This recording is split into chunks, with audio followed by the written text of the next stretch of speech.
नमो अरिहन्ताणम् नमो सिद्धाणम् नमो आयर्याणम् नमो वज्जायाणम् नमो लोये सव्वसाहुणम्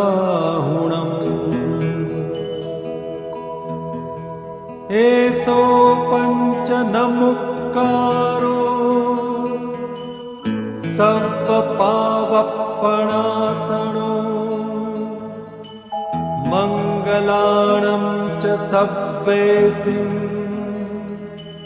परमं हवै मङ्गलम्।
बोलिए अनंतानंद सिर परमेष्टि भगवान तीर्थंकर भगवान चिंतामणि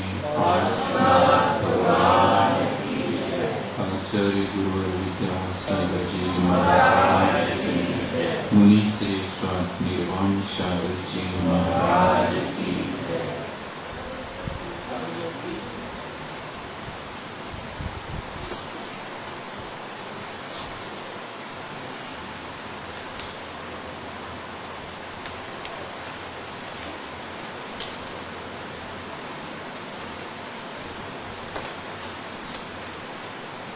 धर्मानुरागी बंधु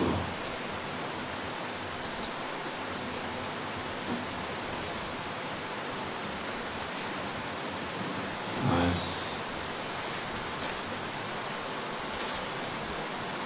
परम का छठा दिवस है।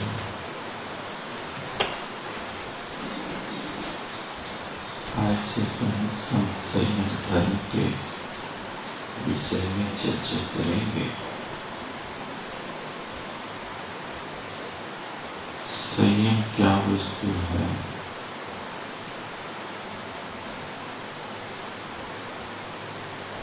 संयम धर्म को आचार्यों ने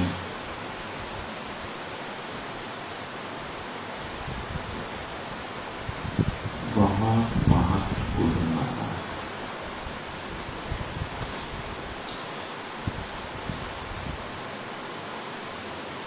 संयम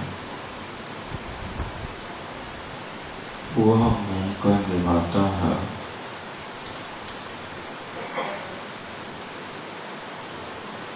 कि गाड़ी में जो भूमि का ब्रेक निभाता है मानव जीवन में ऐसे ढोंग का संयम कहलाता है। वास्तव में एक ब्रेक है, अनंत बढ़ती हुई अपनी इच्छाओं को रोक करके सीमित कर लेना, उसका नाम संयम है। संयम का अभिप्राय ये नहीं है कि आप सब कुछ छोड़ करके बैठ जाओ, ऐसी बात नहीं है। संयम छोटे से छोटा भी होता है और बड़े से बड़ा भी होता है। आचार्य भगवान कहते हैं, जो यम पर विजय प्राप्त करा दे उसे संयम कहते हैं। यम किसको कहते जानते हैं? मृत्यु को कहते हैं। कहते ना यमराज आ गया इनका। तो संयम के लेने से मृत्यु पर भी विजय प्राप्त हो जाती है। आप सोचेंगे कैसे संभव?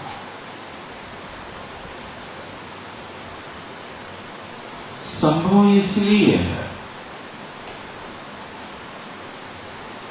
कि संयम धारी पुरुष को ही मोक्ष हुआ करता है। संयमी ही मोक्ष के पात्र हुआ करते हैं या संयमियों को मोक्ष नहीं हुआ करता है। अब मोक्ष की मान्यता भी अनेक प्रकार की होती है। उस मान्यता को भी ठीक करना चाहिए। लोग मोक्ष तो मानते हैं लेकिन दूसरे तरीके से मानते हैं। एक मत ऐसा मत है कि वो कहता है कि मोक्ष तो ऐसे हो जाता है कि जब तक ये शरीर है तब तक जीव का बंधन है और आत्मा शरीर से निकली तो वहीं उसका मोक्ष हो जाता है और कोई दूसरी वस्तु नहीं। आप भी ऐसे ही मानते हैं? शरीर से आत्मा निकल गई तो मोक्ष हो गया। घट चटकवत कहते हैं। जैसे चिड़िया घड़े के अंदर बंद है, जब तक वो चिड़िया घड़े के अंदर बंद है तब तक उसका संसार है, बंधन है, और घड़ा फूट गया तो चिड़िया का मोक्ष हो गया। ऐसा मोक्ष दुखों से छुटकारा नहीं दिला सकता। यदि वास्तव में दुखों से छुटकारा चाहिए तो पहले मोक्ष मार्ग को समझो और मोक्ष मार्ग को समझ करके उसके स्वरूप को समझो कि मोक्ष क्या वस्तु है।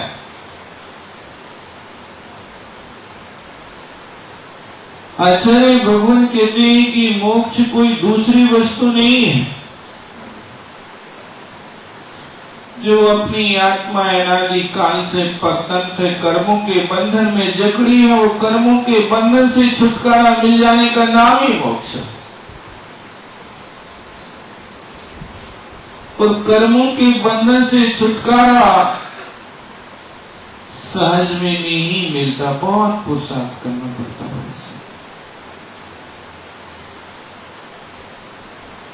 जैसे आपने देखा हो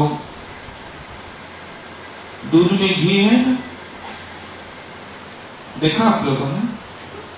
देखा है कि सुना है? सुना। देखा नहीं, दिखता नहीं, साक्षात नहीं दिखता। अब दूध में से घी निकालना है, कैसे निकालोगे भाई से? ये तो पता है कि दूध में घी है। घी जीव दूध में रम रहा, व्यापक सब ही थोड़। दादू वक्ता बहुत हैं, मत काढ़े ते और। दादू कवि ने लिखा है, दूध में घी है बिल्कुल पक्का। कहां पर बैठा है? दूध में हाथ डाल करके तो देखो थोड़ा, ये सकता हाथों में कि नहीं सकता है, पक्का है। लेकिन दूध से घी बनाने की प्रक्रिया जब करते हैं तो पसीना छूटने लगता है। वैसे दूध में से, दूध के कणों से घी निकालना बहुत कठिन प्रक्रिया है। दूध को उबालो, फिर उसमें जामन डालो, जमाइए, 24 घंटे फेरे रखिए। आजकल आपके यंत्रों से जल्दी जम जाता हूं, मैं उसकी बात नहीं करता, वर्तमान की बात नहीं करता। और 24 घंटे दूध रखने के बाद, जामिन डालने के बाद अब जम गया, क्या मिल गया आपको? दही मिला कि घी मिला? अब क्या करोगे वैसे? अब दूध से दही तो बना है, लेकिन अब आगे की प्रक्रिया होगी। वो प्रक्रिया आपको ग्वालन के पास जाकर के देखना पड़ेगी। दूध को मटकी में रख करके अब वो बिलोती है। देखा कभी आप लोग? और जब 80% बिलोड़न की क्रिया हो जाती है,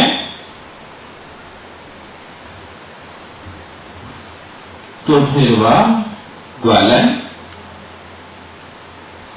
अब उसमें पानी डाल देते हैं। देखा कभी? पानी डाल दी नहीं डाल दी? हम पूछते हैं भाई साहब, घी दही में से निकलना है कि पानी में से निकलना है? किससे निकलना है? पानी क्यों डाला? ज्यादा निकलेगा ना थोड़ा घी, अलग तो हो जाएगा। बड़ी करिश्मा चमत्कार की बात है। निकाल घी रहे हैं और दूध में से घी निकल रहा है, दही को बिलोया जा रहा है, और फिर भी देखो पानी मिलाया जा रहा है। पानी ना मिलाए तो घी निकलेगा कि नहीं? आप तो कहते हो हमें नहीं है पता, पूछो ग्वालन से। बस पानी नहीं मिलाएगी तो घी नहीं निकलेगा, उसी में फिट जाएगा, मिट जाएगा। पानी मिलाती है और फिर पानी मिला करके बिलोती है, तो 10 मिनट के भीतर पूरी मटकी उसकी भर जाती है। किससे? मक्खन से।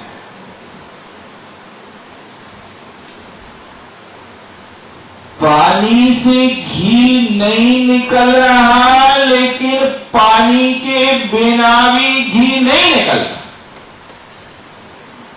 देखो कैसी प्रक्रिया है। लोग कहते हैं ना भगवान की भक्ति बंध का कारण है। आप लोग मानते कि नहीं मानते?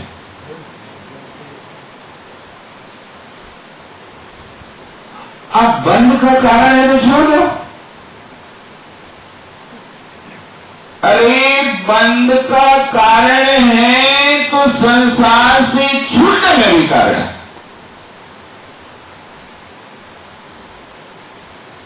क्योंकि जिसके संयम रूपी जीवन में भक्ति रूपी पानी नहीं मिला है, उसके जीवन में कभी भी मोक्ष तत्व की प्राप्ति हो नहीं सकती।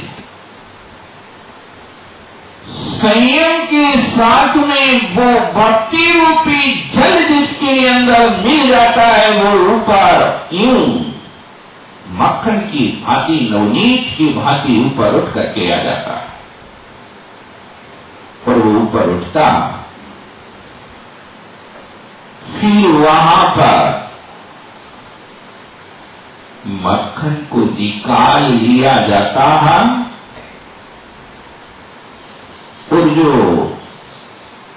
हीन पदार्थ है उसका त्याग कर दिया जाता है।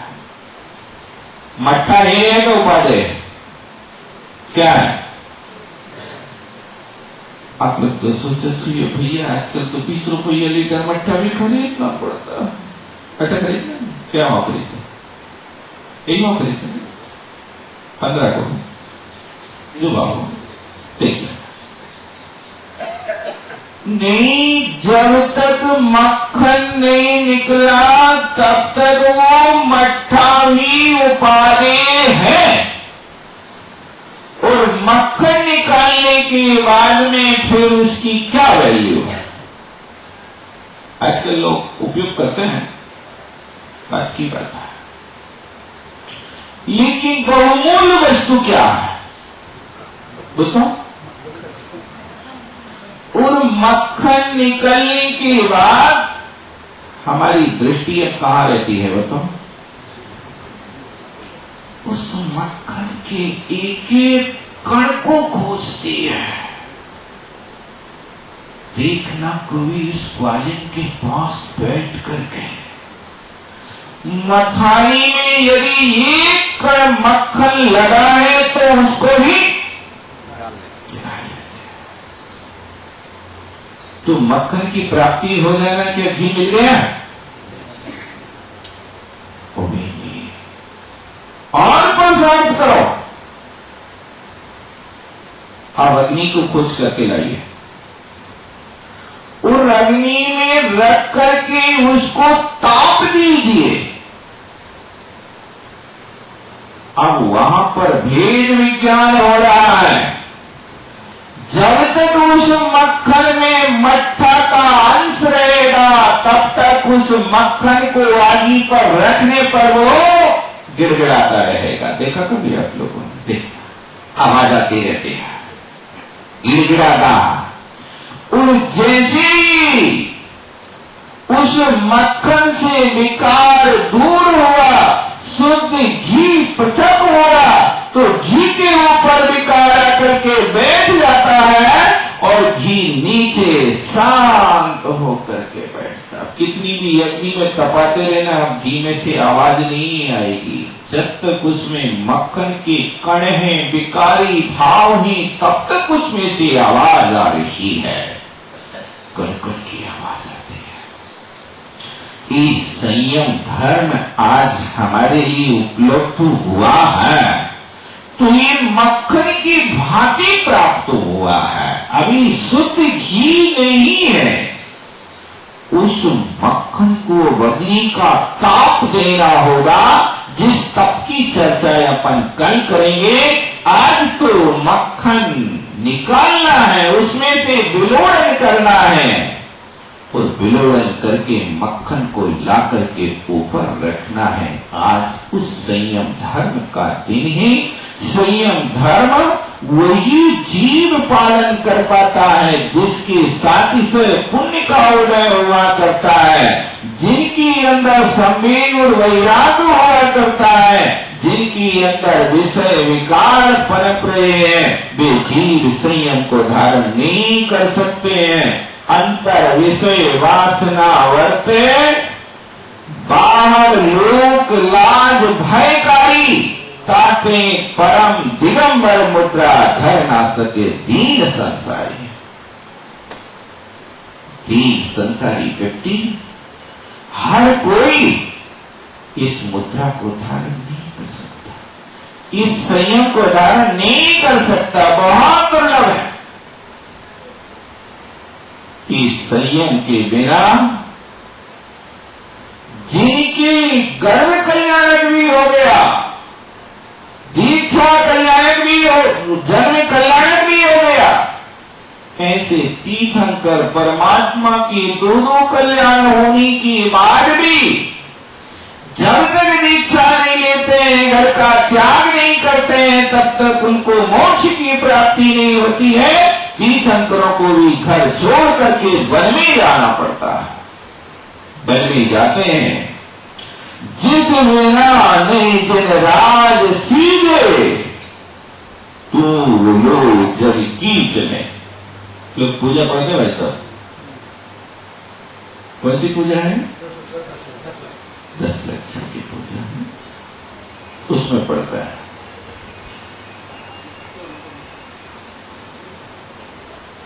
और पढ़ करके लोग, कभी कभी मैं देख लेता हूं कि कैसी भक्ति कर रहे हैं लोग। एक महानुभाव पढ़ रहे थे, पूजन भगवान के सामने खड़े थे, तो इसी पद को पढ़ रहे थे, जिस बिना नहीं जिन राज सीधे, तूड़ लो जग कीच में। तो भगवान की तरफ हाथ कर रहे थे, भगवान से कह रहे थे, जिस बिना नहीं जिन राज सीधे, तो तूड़ लो जग कीच में। तूड़ लो कि मैं बोल रहा था? कौन बोल रहा है संसार की कीच में? अरे पढ़ते समय थोड़ा विवेक तो रखो कि हम शरीर की प्रक्रिया कर रहे हैं, तो वो कहाँ करना है? जो सीख गए उनके लिए कहेंगे तूड़ लो जग कीच में। कभी तो तुम्हारे लिए कह रहा है कि हे अज्ञानी प्राणी, तू संयम के बिना इस संसार की कीचड़ में फंसा हुआ है। तीर्थंकर परमात्मा ने, उनने तो अपना काम कर लिया। तू रुलो जग कीच में, इस संसार की कीच में रुल करके तुम फिर भी अपने आप को सुखी मानते हो। संयम हमें ये शिक्षा देता है कि हे भव्यात्माओं, जीवन में थोड़ा सा संयम आ जाए तो संयम आते ही प्राणी की दिशा और दशा दोनों बदल जाते हैं। पूज्य हो जाता है चरणों की पूजा होती है। पूजा किसकी होती है बताओ? चरणों की कि मस्तक की? अपनी शरीर में सबसे उत्तमांग मस्तक है, सबसे श्रेष्ठ मस्तक माना जाता है। और जो जमीन में कोढ़लते हैं वे श्रेष्ठ थोड़ी है। लेकिन लोग इस उत्तम अंग को कहां पर रखते हैं बताओ? चरणों में रखते हैं। क्यों रखते हैं? संयमी जीवों के चरण मोक्ष मार्ग में बढ़ गए, इसलिए उनके चरण पूज्य हो गए। हे भगवान, मैं भी अपने चरणों को आगे बढ़ाऊं, पूजा के लिए नहीं, ख्याति के लिए नहीं, आत्म कल्याण के लिए। यदि ऐसी दृष्टि व्यक्ति के अंदर प्रकट होती है तो वो संयम का संकल्प ले लेता है। जहां संकल्प होता है वहां विकल्प मिट जाते हैं। जब तक संकल्प नहीं होता है तब तक विकल्प पैदा होते रहते हैं, और विकल्प पैदा होते हैं तो बंध की प्रक्रिया चालू रही जाती है। अब आपने कह दिया कि भाई साहब हम इतना संयम तो पालन करेंगे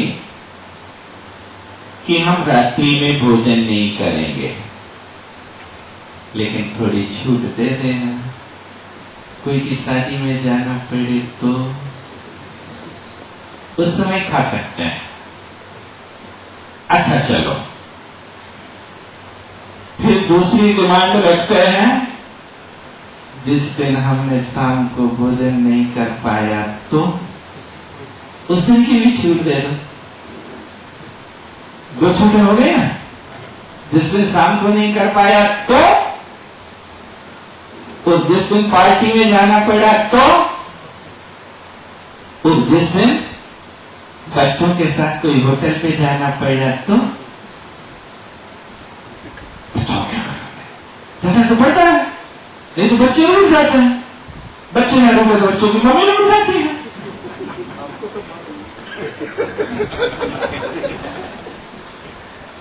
ऐसा होता है आप लोगों को? नहीं, मुझे मालूम इसलिए चल जाता है कि रूठे लोग हमारे पास आते हैं, इसलिए मालूम चल जाता है। और वे अपनी वास्तविकता बता देते हैं कि हम लोगों के बीच में झगड़ा इसीलिए चल रहा है, इसलिए बोले चाली नहीं है, तो मालूम चल जाता है। अब देखो भैया, संयम लेने पर तो परीक्षा होती है। आप देखो, आपने एक बरस से काजू नहीं खाया, लेकिन आज संकल्प कर लिया मैं काजू नहीं खाऊंगा। अब आज आपने संकल्प किया तो कल आपके सामने काजू की मिठाई आके ही सामने रहेगी, पक्का है। अब वो परीक्षा की घड़ी है, उस समय आप कितने दृढ़ रह पाते हैं। ये नियम है, हम लोग देखते हैं प्राय करके।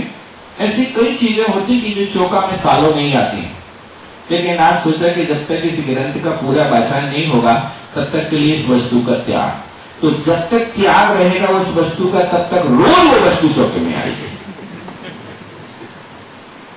तो त्याग पूरा हुआ तो फिर सालों दर्शन नहीं होगा। सबके साथ होता है। देखो, जब ऐसी दृढ़ता होती है कि मेरा त्याग है, तो उस त्याग के काल में सामने रखी हुई वस्तु के प्रति खाने का भाव पैदा ना हो, इसी का नाम संकल्प है।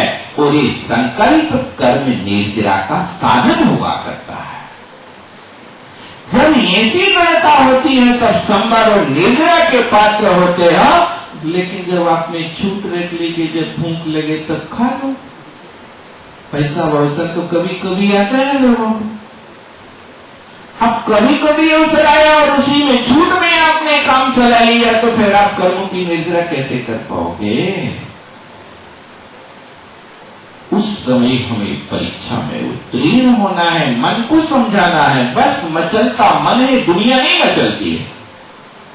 मन को समझाओ कि हे आत्मन, तुम इस वस्तु को देख करके खाने की लालसा पैदा कर रहे हो। देखो, संसार में ऐसी एक भी वस्तु नहीं है कि जिस वस्तु को तुमने खाया ना हो। भुक्तो चिता मुहुर्मोहान मया सर्वेपि बुद्धया उच्छिष्टे सत्य मम विज्ञस्य कारिष्ठा। भुक्तो चिता, संसार की जितनी वस्तु है प्रत्येक वस्तु को मैंने भोगा और भोग करके छोड़ दिया। तो कहते ये बात नहीं, मोहर, मोहर माने बार बार बार बार भोगा और बार बार भोगा। क्यों? कहते मोहा ये मोहिनी कर्म है ना, तो निषेध में आकर्षण समझता है। किसी वस्तु को आप निषेध कर दो ना तो उसी के पीछे दौड़ेगा। एक सफाई करने वाली कर्मचारी थी, वैसे वो रोज बीच बाजार से निकलती थी, सारी दुनिया भर की सफाई करके तो मेला सिर पर रख करके ले जाते थे। बीच बाजार से निकलती थी तो लोगों को अच्छा नहीं लगा। तो एक महानुभाव ने कहा कि देखो तुम ऐसा किया करो कि अपनी इस टोकरी में मेला रखती हो ना बेटा, तो जब बाजार से निकलो तो उसके ऊपर एक सुंदर सा कपड़ा ढक लिया करो ताकि कोई को दिखाई ना दे। उसने कहा ठीक। अब ऐसा काम चलने लगा तो रोज का काम ऐसा हो गया तो एक लड़का देख करके कहता है यार इसके अंदर कोई विशिष्ट वस्तु ले जाती होती है छिपा करके। तो उसके पीछे पड़ गए, बताओ इसके अंदर क्या है। तो वो कहती हम नहीं बताएंगे। नहीं तो बताना पड़ेगा, हम नहीं बताएंगे। पीछे पीछे चला गया, बहुत पीछे चला गया। जहां उसको निकालना था फेंकना था उस स्थान तक पीछे पीछे गया, वहां पर कपड़ा हटाए और देखा तो क्या है। निषेध में आकर्षण हुआ करता है। यदि व्यक्ति से कह दिया जाए कि यहां पर आपको नहीं आना है तो वो वहां जरूर जाएगा। देखें तो क्या है, आदत है व्यक्ति की। कई बार ऐसी घटनाएं घटती हैं कि जिस चीज के लिए निषेध किया जाता है व्यक्ति उसी के लिए जाकर के पकड़ना चाहता है। तो यह संयम की बात मैं कर रहा था कि देखो यदि आपको लगता है कि संयम बहुत महंगा, बहुत कठिन, बहुत महंगा, मैं कहता हूं संयम बहुत सरल है। इतना सरल है कि आपको कुछ नहीं बदलना, सिर्फ अपने भावों को बदलना है। और भावों को यदि बदल दो और जागरूक हो जाओ तो खाते हुए भी संयमी हो सकते हैं। मैं आपको बहुत सरल तरीका बताता हूं, उसमें आप सक्सेस हो जाएंगे, लेकिन अभ्यास करने की आवश्यकता है। एक दिन में कितने घंटे होते हैं? 24 घंटे। अपना पूरा असंयम चल रहा है 24 घंटे का। कोई आपका संकल्प तो नहीं, कोई त्याग तो नहीं, पूरा त्याग, पूरा पाप चल रहा है, असंयम चल रहा है। जब जो वस्तु आ जाए तब वो खा पी सकता है। इसमें थोड़ा सा ऐसा करो कि जैसे मान लीजिए आप एक दिन में कितनी बार खाते हैं? 3-4 नहीं, 3-4 तो 7 हो जाता है। एक बात स्पष्ट कर लो, कितनी बार खाते हैं? नहीं तो लोग बात फिर समझ नहीं पाते हैं, क्योंकि थोड़ी सी बुद्धि कमजोर होती है ना कभी कभी, तो बहुत कठिन पड़ जाता है। एक छोटा सा बच्चा था, तो बच्चे को सुबह सुबह उसके भैया ने बताया 4 + 5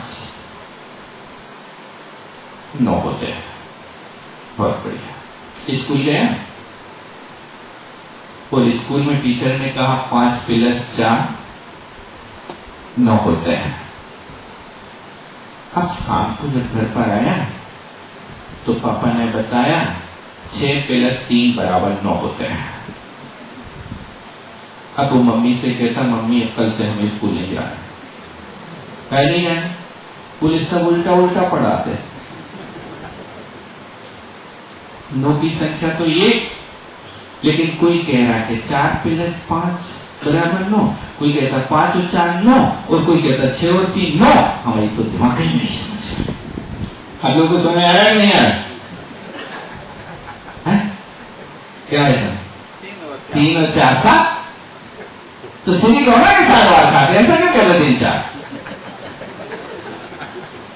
कहने का तरीका होता, शैली होती। एक महानुभाव एक जगह भोजन करने गए तो थोड़ी खुराक उनकी अच्छी थी, तो वे अच्छा ना बता पाए, पूरा का पूरा बताएंगे तो सामने वाला घबरा ना जाए। तो वे बोले भैया थोड़ा ध्यान रखना और हमारे पास रोटी इतनी लाना। 4 4 4 बार और 2 2 2 बार। क्या हो गया? कितनी रोटी खाते हैं? 20 के दे में तो अभी सामने वाले की हवा खिसक जाएगी, इतनी तो हमने बुलाई ही नहीं है। वो 20 रोटी खाए जा रहे, इसलिए 4 4 4 बार परस गई, वो 2 2 काम हमारा हो जाए। तो आप जैसे मान लीजिए 4 बार भी खाता है, आपने सुबह 8 बजे नाश्ता ले लिया, ठीक है? अब आपको कितने बजे तक कोई वस्तु नहीं खाना है? 12 बजे तक, ठीक है? तो 8 बजे जैसे नाश्ता किया, अब आप संकल्प कर लीजिए उसी स्थान पर बैठे बैठे, हे शांतिनाथ भगवान, मेरा 12 बजे तक के लिए चारों प्रकार के आहारों का त्याग कर, ठीक है? अब फिर 12 बजे और आपने रोटी खा ली। कितनी देर लगी भोजन करने में? 30 मिनट 45 मिनट, ठीक है ना? अब आपने 12:45 का भोजन किया, फिर संकल्प कर लीजिए, हे भगवान, मैं 3 बजे तक के लिए चारों प्रकार के आहार का, 3 बजे तक के लिए करते हैं। 12 बजे भोजन छोड़ते हो कितने बजे लेते हो? 3 बजे लेते हैं ना? 3 बजे तक के लिए चारों प्रकार के आहारों का त्याग, ठीक। 3 बजे आपने चाय पान लिया, तो फिर संकल्प कर लीजिए कि 6 बजे तक के लिए चारों प्रकार के आहारों का त्याग। 6 बजे आपने भोजन किया, फिर संकल्प करिए सुबह 8 बजे तक के लिए चारों प्रकार के आहारों का त्याग। अब 8 बजे तक आप नहीं समझ पाते हैं तो ये ऐसा कर लीजिए कि जब तक सुबह हम भगवान की पूजा नहीं करेंगे तब तक के लिए चारों प्रकार के आहारों का त्याग, क्योंकि प्राय करके पूजा करने लगो तो पूजा के बाद भूख लगती है, पूजा के पहले भूख भी नहीं लगती है। तो अब आपकी यदि 10 बजे तक भी पूजा नहीं होगी तो 10 बजे तक आपको खाने का विकल्प भी नहीं पैदा होगा। बस पूजा करो और खाने बैठ जाओ, फिर क्या कर दो। देखो आपने 4 बार भी खाया ना, तो 4 बार खाया तो एक बार के खाने में यदि आधा घंटा भी लगा ना, तो 4 बार के खाने में कितना घंटा लगे? 2 घंटा। अब देखो 24 घंटे में आपका 2 घंटे का असंयम और 22 घंटे का संयम, ठीक है ना? अब आपने ऐसा एक दिन में किया कि 22 घंटे का उपवास कर लिया। 4 बार खाया लेकिन फिर भी 22 घंटे का उपवास। तो महीना में कितने दिन के उपवास हो जाए सर? 30 दिन है ना? अब 30 दिन में 2 घंटा असंयम के लगा दो रोज के, तो 30 दूनी 60, 60 घंटे हुए ना? 60 घंटे माने 2.5 दिन हुआ, यानी 1 महीना में 2.5 दिन का असंयम और 27.5 दिन के उपवास। तो यदि वर्ष में लगाओ तो कितना हो जाएगा हमेशा? वर्ष में देखो तो जब महीने में 2.5 दिन का असंयम है तो वर्ष में 12 महीने में 11 महीना 1 महीने का वर्ष में असंयम तो 11 महीने का संयम। बताओ ये घाटे का सौदा है कि मुनाफे का सौदा? घाटे का है ना? तो कितने लोग ऐसा संयम पालन कर पाएंगे? थोड़ा हाथ तो उठा दो भाई साहब। बहुत बढ़िया, कमाल कर दिया। इतने लोग संयम, जो जिनके हाथ नीचे हैं भी ऊपर उठाने का प्रयास करना, एक घाटे का सौदा नहीं है कि आपको सिर्फ ध्यान रखने की वस्तु है। और जब इस तरह की आपके अंदर भावना पैदा होगी, अरे हम काम तो कर रहे हैं। पहले जब हम संकल्प नहीं लेते थे तो 24 घंटे में भले ही आप 2 बार खा रहे हो, लेकिन 24 घंटे की असंयम का पाप आपको लगता रहता था, चलता रहता है, क्योंकि आपका संयम नहीं। जब आपको मिलेगा तब आप खा लेंगे। जैसे मान लीजिए कोई धीवर है, उसने मछली मारने के लिए जाल फैलाया, नदी में जाल फैलाया और 24 घंटे जाल फैलाया रहा, एक भी मछली उसके जाल में नहीं फंसी। उस धीवर को आप क्या कहेंगे? हिंसक कहेंगे कि अहिंसक कहेंगे? बोलो ना, हिंसक है ना? क्यों हिंसक है? एक भी मछली नहीं मारी उसने तो नहीं, जाल फैला के रखा है उसने, तो पकड़ने का भाव ही रखा है। लेकिन जिनकी आयु कर्म शेष है बेचारे नहीं आए हुए, नहीं फंसे। लेकिन जितने भी 24 घंटे में फंस के उसके जाल में, वो एक को भी नहीं छोड़ता। बताओ, कोई ये भी संकल्प नहीं कि आज मुझे 10 मछलियां मारना है, हजारों मिल जाए तो हजारों। पूरा 24 घंटे का संयम पाप के साथ निकल रहा है। ऐसा अपन भी विचार करो कि जैसे वो जीवन संयम में निकाल रहा है, ऐसा हमारा भी असंयम के साथ व्यतीत हो रहा है। किसी भी कार्य को करो, उस कार्य को करने के बाद त्याग कर दो ना। आपको 2 घंटे तक उस वस्तु से प्रयोजन नहीं है तो 2 घंटे के लिए तो त्याग कर सकता है। सब व्रतों के साथ ऐसा चलता है। आप झूठ बोलते हैं, संकल्प कर लोगे एक दिन में मैं 5 झूठ बोलूंगा, इससे ज्यादा नहीं बोलूंगा। चल सकता नहीं चल सकता? अरे भाई साहब, एक झूठ में तो मुश्किल पड़ जाता है, 5 झूठ और बड़ी होती है। कैसे मुश्किल पड़ जाता बताओ? ऐसा मुश्किल पड़ गया, एक बार की बात है कि एक व्यक्ति था, वो नौकरी ढूंढ रहा था और बहुत देर से नौकरी खोज रहा था, लेकिन नौकरी नहीं मिल रही थी वैसा उसको। और एक सेठ जी थे, बहुत देर से नौकर खोज रहे थे, तो उनको नौकर नहीं मिल रहा था। एक दिन दोनों का योग बन गया, दोनों लोग मिल गए। तो उस लड़के ने कहा, भैया मुझे तो नौकरी करना है। तो सेठ जी बोले, क्या लेगा बोल? तो बोले, मुझे चाहिए क्या? मुझे तो इतना चाहिए कि अपने भोजन पान दे दो, कपड़े दे दो, रहने की जगह दे दो, इतने में मैं काम कर देता हूं। बहुत बढ़िया। लेकिन सेठ जी एक बात और है, मैं वर्ष में 1 झूठ बोलूंगा, रोज नहीं, वर्ष में 1 झूठ बोलूंगा। सेठ जी ने कहा, यार इससे बड़ा और क्या लाभ हो सकता है? अरे 1 झूठ नहीं, तू तो 2 बोल लेना। वर्ष की बात करता है, तू तो दिन में 1 बोल लेना। क्या लगता है दुनिया बोलती है, कौन बोल रहा है? नहीं बोले, मैं 364 दिन तो त्यागी रहूंगा। किसका? असत्य का। 1 दिन बोलूंगा। बहुत बढ़िया। सेठ खुशी खुशी घर आया, पत्नी को सारा समाचार सुनाया। आज तो बिल्कुल क्या बताएं, भगवान ने एक ऐसा नौकर भेजा जहां हर्रा लगाना फिट करी और रंग चुका हो गया। बहुत बढ़िया। नौकर कहने लगा, बहुत अच्छे रहते हो, बच्चा इतना बढ़िया था कि वो घर में जाते ही 4-5 दिन में बिल्कुल ऐसा हिल मिल गया कि जैसे पिता पुत्र मिल जाते ना, इस तरह से घर में रहने लगा।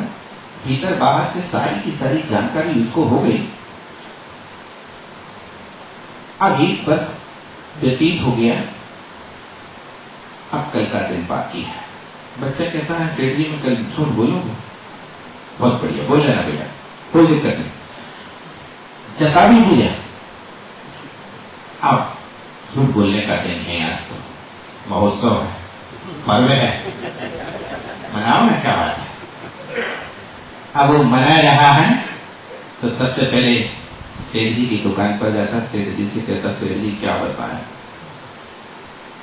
तुम तो दुकान पे बैठे रहते हो और दुकान पे तुम आते हो, सेठानी ताला डाल के कहाँ रहती दिन भर में तो पता नहीं रहता। अच्छा ऐसा है? हाँ ठीक है, देखता हूं। वहां पर सेठानी के पास जाकर के कहता है, सेठानी तुम तो यहाँ पर घर में चूल्हे में घुसी रहती हो, तुम्हें पता नहीं है जब से मैं आया तब से सेठ जी यहाँ से दुकान के बहाने जाते हैं और मैं तो दिन भर दुकान संभालता हूँ, पता नहीं कहाँ रहते हैं। और एक दिन तो हमें किसी ने बताया था कि वे तो बेचा के यहाँ जाते हैं। अच्छा ऐसा है? अब देखो दोनों के अंदर भेद पैदा हो गया। अब यहां सेठानी पूछती है कि बेटा कुछ उपाय बताओ ताकि सेठ की आदत छुटा दे। हाँ तुम ऐसा करना कि जैसे सेठ जी आज रात को सोवे और उनकी नींद लगे तो तुम उनकी एक मूछ उड़ा देना, मूछ काट देना। अब मूछ बिगड़ जाएगी उनकी तो वे देखने में अच्छे नहीं लगेंगे, तो फिर वहां जाएंगे। बहुत बढ़िया, अच्छा उपाय बताया तुमने। अब वहां सेठ के पास जाकर के कहते हैं, सेठ जी आप सतर्क रहे ना। हाँ सेठ जी, सेठानी तुम्हारी गर्दन पे छुरी चलाई। अच्छा देखो विचित्रता। अब सेठ जी वहां से आए दुकान से, वो लेट गए चुपचाप, लेटे और बनावटी नींद। जानते ना आप लोगों को आती नहीं आती? बनावटी नींद तो सो लेते कभी कभी। अब बनावटी नींद में सो गया, चद्दर ढक कर गया। सेठानी ने जाना कि अब तो ये सो गए, तो वहां से छुरी लाई और उसका चद्दर खोल करके जैसे ही मूछ के पास छुरी लेके जाती तो सेठ ने उसका हाथ पकड़ा और छुरी छोड़ा करके उसकी गर्दन पर चलाने लगा। और वहां से नौकर निकल के, अरे सेठ जी क्या कर रहे, ऐसा क्या कर रहे हो, ऐसा मत करो, रुकिए रुकिए। क्या है? बस हो गया, आज का आनंद का दिन था ना, मना लिया बस। क्या हुआ?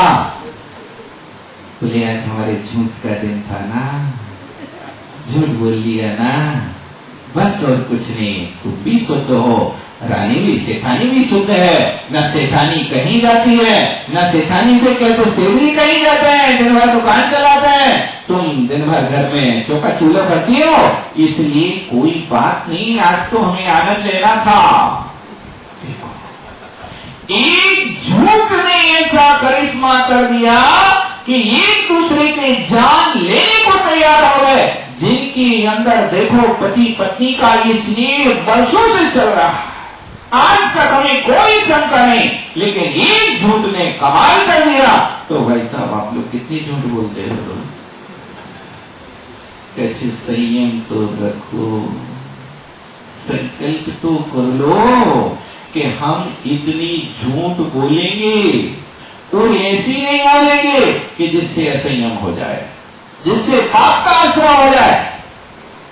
झूठ एक तो बोलेंगे नहीं, और बोलेंगे तो ऐसी बोलेंगे कि जिससे जीवों की रक्षा हो। एक प्रयास करो, संयमी जीवन जो होता है, एक संयमी का जीवन पग पग पर संभल करके चलने वाला हुआ करता है। इसलिए अब यदि आपने ऐसा संकल्प कर लिया तो ये संकल्प आपकी सुरक्षा करेगा। आपने 8 बजे से 12 बजे तक के लिए चारों प्रकार के आहारों का त्याग किया है, आप त्यागी हैं। और उस त्यागी के वेश में यदि आप रोड पर चल रहे हैं और वहां पर यदि कोई वाहन से आपका एक्सीडेंट हो गया, इस स्पॉट पर आपकी मौत हो गई, तो आप मर करके नियम से देवायु को देवगति को जाओगे, क्योंकि संयमी मर करके दुर्गति का पात्र नहीं होता। आपके अंदर संकल्प है,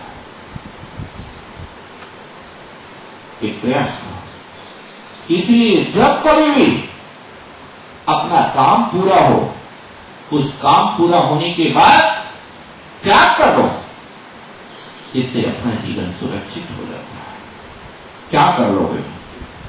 कब आयु आ जाए इसका भी ठिकाना नहीं। इसलिए जहां संकल्प होता है वहां व्रत हुआ करता है।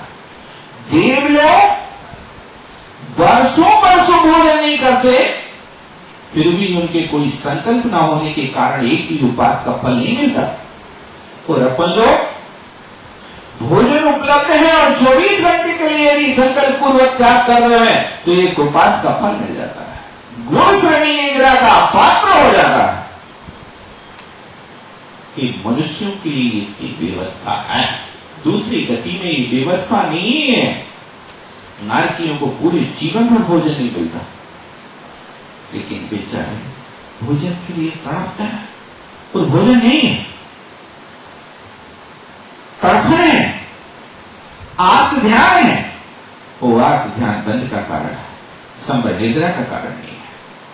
हमारे पास वस्तु उपलब्ध है, लेकिन वस्तु की उपलब्धि होने के बाद भी यदि हम उसका त्याग करते हैं तो वो त्याग की कोटि में आता है, वो संयम की कोटि में आता है। लेकिन जब दांत नहीं है तब चना का त्याग करो, है? तो क्या कीमत?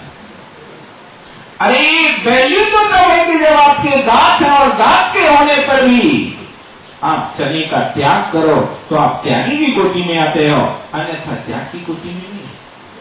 आपका शरीर काम नहीं कर रहा है, उस समय त्याग कर दी। अब आपने मालपुआ छोड़ दिया क्योंकि अब आपकी आंख काम नहीं कर रही, ना दांत काम कर रहा है, ना आंख काम कर रही है, ना पाचन शक्ति शरीर में बची है। इन सब चीजों को ध्यान में रखते हुए संयम हमें शिक्षा देता है कि जैसे एक बेल होती है, वो बेल यदि थोड़ा सा उसको कोई सहारा मिल जाए तो वो आकाश को छूने लगती है। देखा कभी आप लोग? बेल होती है, आकाश को छूती है।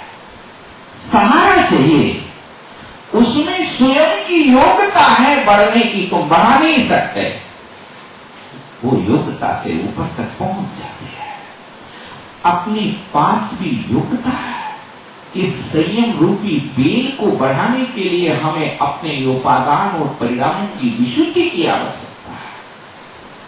प्रयास करो कि उस संयम रूपी बेल को हम कैसा धीरे धीरे बढ़ाएं, और धीरे धीरे बढ़ाते बढ़ाते आगे जहां तक संभव हो उतनी अपनी इस मनुष्य जीवन की सार्थकता को करें, तो वास्तव में हम अपने मानव जीवन को पाकर के सफल हो सकते हैं।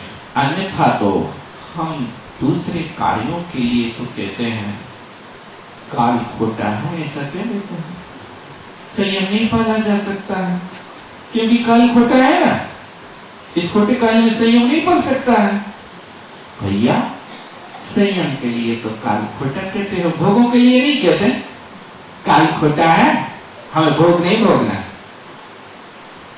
पाप के कामों के लिए खूब मुहूर्त शुरुआते हो, लेकिन संयम के लिए कोई मुहूर्त नहीं। शादी करेंगे तो आप लोग मुहूर्त शुरुआते कि नहीं? मुहूर्त देखते कि नहीं देखते? मुहूर्त देखते हैं। तो शादी संयम है कि संसार की वृद्धि है? वहां मुहूर्त देखेंगे, लेकिन यहां मुहूर्त की खबर नहीं कि ये पर्व जा रहे हैं तो अगला पर्व हमें मनाने को मिलता कि नहीं मिलता, इसका कोई ठिकाना है? अरे हम तो 100 वर्ष तक जिएंगे, कोई कुछ कर नहीं सकता। अरे 100 वर्ष की बात करते हो, एक क्षण का भी ठिकाना नहीं कि यहां से बाहर निकल पाते कि नहीं निकल पाते। अपन ने जिस श्वास को लिया है वो अंदर गई हुई श्वास बाहर आती कि नहीं आती, इसका भी तो ठिकाना नहीं भैया। कि मानव पर्याय तो श्वासों के ऊपर टिका हुआ है। श्वास बंद हुई और जीवन लीला वहीं पर समाप्त हो गई। ये मनुष्य पर्याय तो जितनी नाजुक पर्याय है, इस नाजुक पर्याय को पाकर के अपन इंद्रियों के विषयों में इतना चंपापात करते हैं। तो संयम के दिन हमें 2 चीजों को समझना है कि 2 प्रकार का संयम होता है। एक इंद्रिय संयम होता है और एक प्राणी संयम होता है। इंद्रिय संयम का अभिप्राय हुआ करता है कि अपनी जो मदोन्मत्ती इंद्रियां हैं, बढ़ती हुई इच्छाएं हैं, इन इंद्रियों के विषयों को कंट्रोल करो। स्पर्शन इंद्री है, स्पर्शन इंद्री की डिमांड हुई, बहुत गर्मी लग रही है, पंखा चला, लाइट गोल है, अब क्या करोगे वैसे?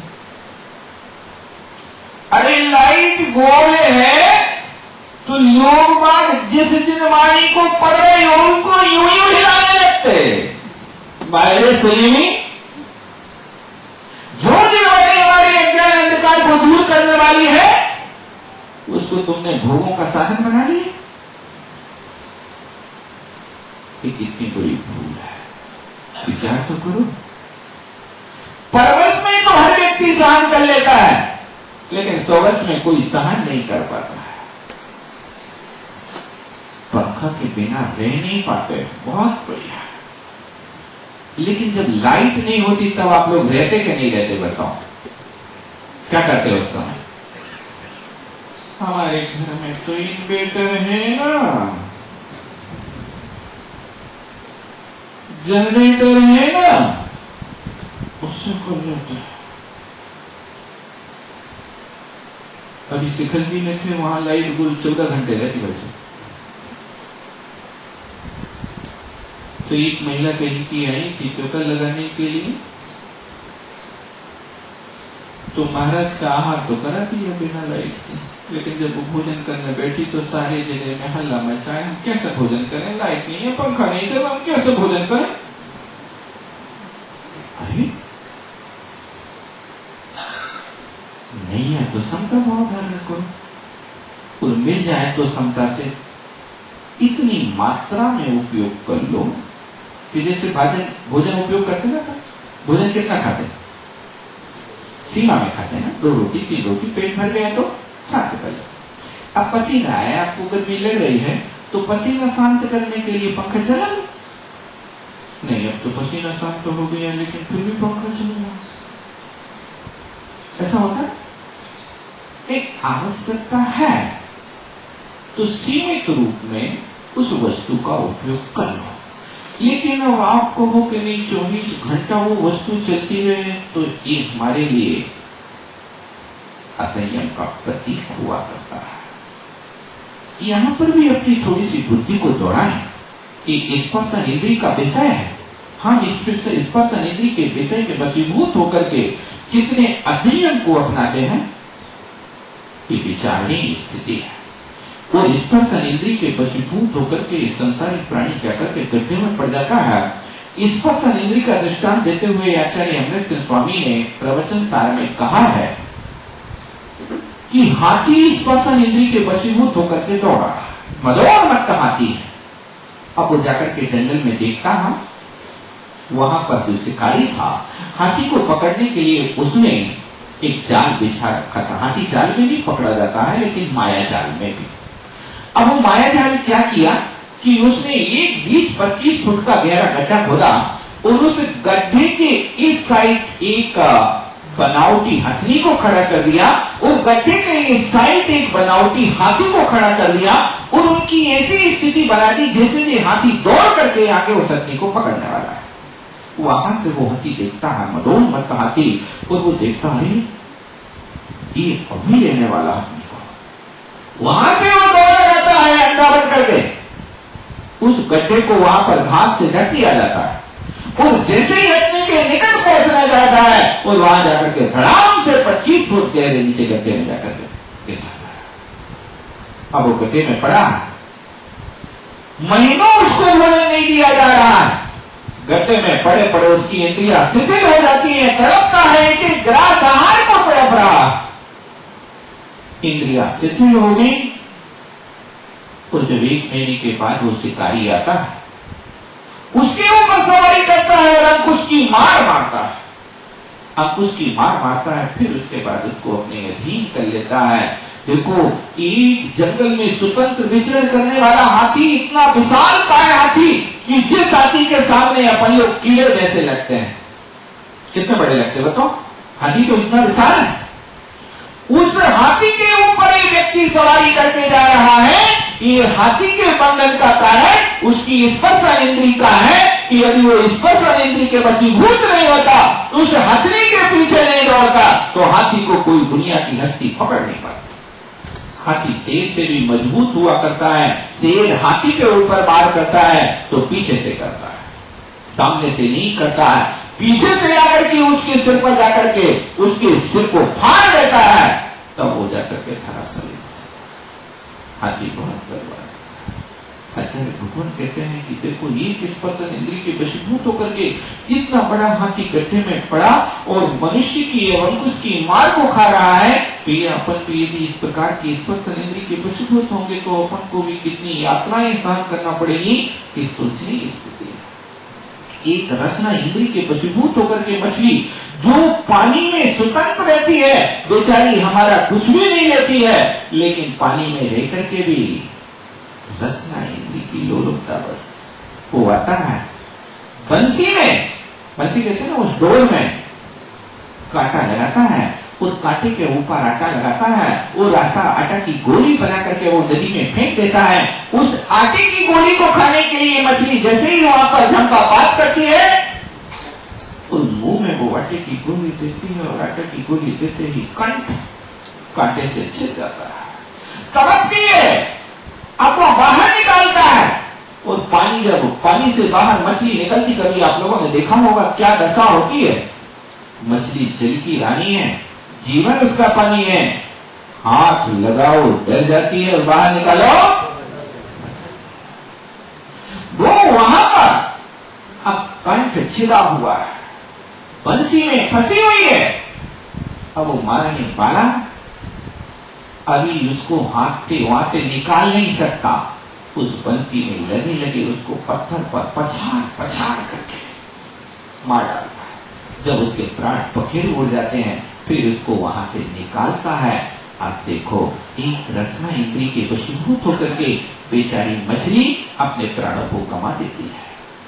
हम भी इस रसना इंद्री के वशीभूत होकर के कोई भक्ष्य अभक्ष्य का विचार नहीं है हमारे पास।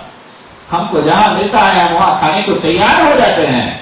होटल पर आप खाते हो रसना इंद्री के वशीभूत होकर के, लेकिन आपने कभी विचार किया कि यदि आपके गुजरात की तो मुझे व्यवस्था पता नहीं है, लेकिन हमारे बुंदेलखंड की व्यवस्था है, शायद राजस्थान में भी ऐसा होता कि यदि कोई घर में एमसी की महिला हुआ करती तो उसके हाथ का भोजन नहीं करते। गुजरात में ये परहेज होता कि नहीं होता है मुझे पता नहीं है। जब घर में एमसी की महिला है तो उस काल में उसके हाथ का भोजन नहीं किया जा रहा, किचन में प्रवेश नहीं कराया जा रहा, इतना परहेज करते हैं। तो आप होटल में कौन सी जाति का कौन व्यक्ति कैसा भोजन बना रहा है, वहां कोई परहेज होता होगा? विचार करो। और वहां पर कैसा भोजन बनाया जा रहा है इसके ऊपर कभी विचार किया आपने? होटल की दशा को यदि आप देखोगे तो वास्तव में आपके रोंगटे खड़े हो जाएंगे। होटल अपने आप में कहती है हिंदू हो तो टल, हिंदू हो तो टल। होटल में मत घुस, यदि तुम वास्तविक हिंदू है तो कभी भी होटल में मत जाना। होटल की ऐसी दशा है कि मान लीजिए उसकी घी में या चाशनी में कोई छिपकली गिर जाए तो घी फेंकेगा कि छिपकली निकाल के फेंकेगा? क्या करेगा बताओ, अनुभव करके बताओ। 10 किलो तेल में यदि उसकी तेल की कढ़ाई में गिर जाए तो क्या करेगा? एक बार मेरे साथ घटना घटी, हम जब घर पर थे तब ऐसा होता था, समय बहुत हो गया थी और दृष्टि पत्नी के, तो हुआ है कि उस समय जलेबी का नाश्ता करता था, होटल पर जाता था। एक दिन सुबह सुबह होटल पर गया तो चेनी भाई था, अजय नहीं था। हम जब घर पर थे तब भी ये ध्यान रखते थे कि होटल पे जाते थे तो चेनी भाई की, कि विश्वास होता था कि पानी छान करके रखता होगा। अब उसके यहां गए तो सुबह सुबह गए, उस दिन कोई कारण बस जल्दी थी तो हमने कहा मामा जलेबी खिला दीजिए। बोले ठीक, बैठिए आप। जलेबी बनी नहीं थी, उसको बनाना थी। कल की जो उसकी चाशनी जानते हैं, कढ़ाई की तो चाशनी थी, कई 5-7 किलो चाशनी उसमें रखी होगी। अब वो रात रखी हुई ठंडी हो गई तो उसमें भाई साहब हजारों चींटियां हो गई, हजारों कहें या लाखों कहें, इतना हो सकता है। अब वो कुछ गीली थी, कुछ तो सूख चुकी थी। तो गीली थी तो उसमें चींटियां सारी की सारी जितनी गई वे सब मर चुकी थी, एक भी चींटियां उसमें जिंदा नहीं थी। अब मैं देख रहा हूं उसने वहां पर कढ़ाई जलेबी बनाने को रखी और यहाँ पर वो चाशनी की जो कढ़ाई थी उसको उठाया तो उसमें चींटियां देखी। अब मैं तो चुपचाप देखता रहा वैसा। उस चींटियों को उसने क्या किया कि निकाल तो सकता नहीं, चाशनी में की चींटियां कैसे निकाले। तो उसने उस कढ़ाई को लिया, थोड़ा सा पानी डाला और अग्नि के ऊपर रख दिया। और अग्नि के ऊपर रखा और जैसे ही वो पतला हुआ, वो पतला होकर के उसको उसने छन्नी से छाना और उस चाशनी में फिर से जलेबी बना करके खिलाने का कार्यक्रम करने लगा। इस चीज को देख करके उस दिन से अरे होटल वाले इतना अपने साथ विश्वासघात करते हैं, अपने लिए इतना पाप कर्म का आश्रय होता है। वास्तव में देख करके इस दिन तो उस दिन के बाद संकल्प कर लिया कि चाहे मर जाओ लेकिन कभी भी इस वस्तु का सेवन नहीं करूंगा, किसी की होटल की पट्टी नहीं करूंगा। उस दिन से यदि कभी आवश्यकता पड़ती थी तो केला और एप्पल खरीद करके तो खा लेता था, लेकिन कभी भी होटल की कोई वस्तु का सेवन नहीं किया। ये हम भी आज सोच सकते हैं कि हमारे सामने जो ऊपर लगा हुआ माल दिखाई देता है वो बाहर से चिकना टुकड़ा होता है, लेकिन अंदर जाकर के देखो क्या है। एक प्रयास करें। संयम धर्म के दिन आज आपसे बहुत सी बातें करनी थी, लेकिन समय बहुत जल्दी निकल जाता है। यहाँ की घड़ी बहुत जल्दी चलती है। आगे फिर कभी इस विषय में चर्चा करेंगे। आज इतना ही। बोलो पंच परमेश्वरी भगवान की।